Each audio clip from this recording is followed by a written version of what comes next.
কিন্তু হাল্কের হৃদয়ে ছিল অন্যরকম এক শান্তি। সে পাঞ্জাবি পরে চুপচাপ অজু করল, প্রস্তুত হলো ইবাদতের জন্য। 2 রাকাত নফল নামাজে সে ভালোবাসার দোয়া করল, হে আল্লাহ, আমার হৃদয়ের এই ভালোবাসার জন্য দোয়া কবুল করুন। তার বিশাল হাতে ছিল একটি ছোট বাক্স, ভিতরে কোনো দামি উপহার নয়, একটি তাসবিহ আর হাতে লেখা চিঠি। স্ত্রী দরজা খুলতেই হাল্কের কণ্ঠ নরম হয়ে গেল। সে বলল, দুনিয়ার ভালোবাসা ক্ষণিকের,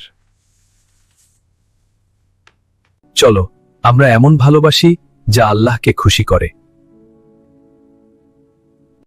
কারণ সত্যিকারের শক্তি হালাল ভালোবাসাতেই।